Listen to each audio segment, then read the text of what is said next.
अस्सलामुअलैकुम, डॉक्टर मरियम आपके साथ। और आज हम लोग बात करने वाले हैं पोलियो की बीमारी के बारे में। ये एक निहायत ख़तरनाक लगने वाली बीमारी है जो कि ज़्यादातर 5 साल की उम्र तक के बच्चों को होती है। अब ये कैसे होती है, आप उसको कैसे तशख़ीस करते हैं, आपने उसके लिए क्या करना है, हम इन्हीं सारी बातों पे बात करेंगे। ये होती है वायरस से जो कि हमारे मुंह, नाक और हमारी आंतों में रहता है और वहीं से ये स्प्रेड होता है और फिर एक इंसान से दूसरे इंसान को लग जाता है। ये क्या करती है? ये फ्लू लाइक सिम्टम्स पैदा करती है, तो उसके अंदर नज़ला, खांसी, ज़ुकाम, सर दर्द, बुखार, लेकिन अल्टीमेटली ये जाके हमारे दिमाग को और दिमाग की नसों को अफेक्ट करती है, रीढ़ की हड्डी पे अफेक्ट करती है, तो फिर उसके अंदर मसल वीकनेस हो जाती है और पैरालिसिस यानी फालिज हो जाता है उन एरियाज में जहां पे इसका अटैक हुआ है, जो कि ज़्यादातर हमारे लिम्स होते हैं, हमारे आर्म्स, हमारे लेग्स, और लेग्स में ये और भी ज़्यादा अफेक्ट करती है। फिर उससे ज़्यादा अगर ये और बढ़ जाए तो ये हमारी ब्रेन की जो कवरिंग है, जो मेनिंजेस है, उसमें इन्फेक्शन पैदा करती है, मेनिंजाइटिस कर देती है, जो कि ज़िंदगी के लिए ख़तरनाक हो सकता है। और अगर ये हमारे रेस्पिरेटरी मसल्स पे अफेक्ट कर दे तो फिर सांस लेना दोभर हो जाता है और खुदा न खास्ता बहुत केसेस में डेथ्स भी हो जाती हैं। इवन वो बच्चे जो इससे बचपन में बिल्कुल पूरी तरह ठीक हो जाते हैं, उनको भी टेंडेंसी है कि वो जब बड़े हो जाते हैं, एडल्ट्स हो जाते हैं, तो उनको किसी भी जगह दोबारा से मसल पेन्स और वीकनेस शुरू हो जाए और पैरालिसिस हो जाए। यानी ये जिंदगी भर के लिए हमारे लिए नुकसानदेह साबित होती है ठीक होने के बावजूद।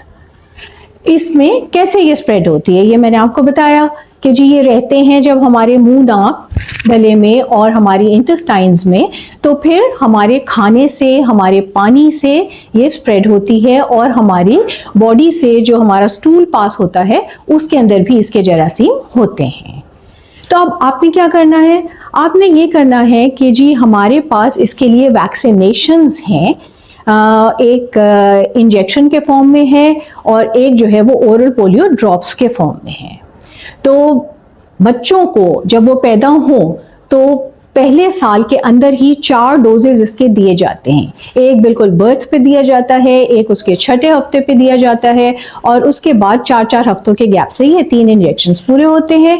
और उसके बाद जब वो 15 महीने के, 18 महीने के हों तो उनको दोबारा से ये एक दफ़ा दिया जाता है और फिर 4 से 5 साल के बच्चों को एक दफ़ा और देते हैं ताकि लाइफ लॉन्ग इसके खिलाफ हमें हिफाजत हो सके, इम्यूनिटी मिल जाए।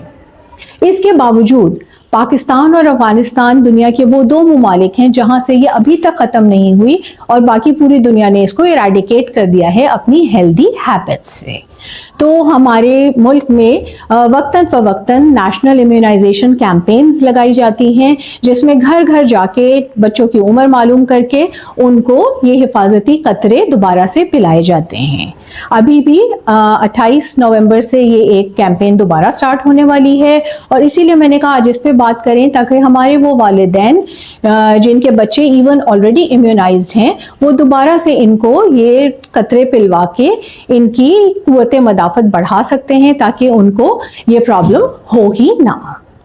अब होता यह है कि एक तो हमने ये कहा कि जब ये ओरोफिकल रूट से ये ट्रांसमिट होती है तो आपने वैक्सीनेशन के अलावा क्या करना है? आपने बहुत अच्छे से बच्चों को हाथ धोने की आदत पैदा करनी है। जब भी वो खाना खाने लगें या कोई भी चीज़ मुंह में डालने लगें तो वो पहले तो मुंह में डालना ही नहीं चाहिए, उनके नाखून कटे हुए होने चाहिए, साफ होने चाहिए। खाने से पहले हाथ अच्छे से धोने हैं, नाखूनों के नीचे से धोना है और ख़ास करके जब वो वॉशरूम से आते हैं, क्योंकि स्टूल के पीसेस जब उनकी उंगलियों में, नाखूनों के नीचे रह जाते हैं या इवन उन नाखूनों से उन्होंने अपने टॉयज को उठाया है और दोबारा उसे खेलते हैं तो वो उनके पेट में दोबारा से चली जाती है और ये इन्फेक्शन वहां पैदा हो जाती है। इवन जिनको सिम्टम्स नहीं होते, बाज ऐसे लोग भी होते हैं वो भी इस वायरस को ट्रांसमिट कर रहे होते हैं। तो हाथ धोने हैं बहुत अच्छे से, वॉशरूम से आके हाथ धोने, पॉटी करके आके हाथ धोने बहुत ज़्यादा ज़रूरी हैं।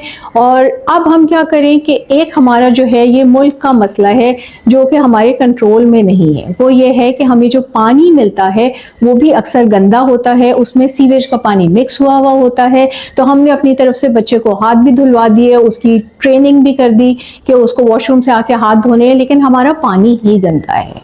तो उसी लिए हमारे लिए ज़रूरी है कि हम बार बार इसकी इम्यूनाइजेशन कैंप्स के साथ बच्चों को ये वैक्सीन दें।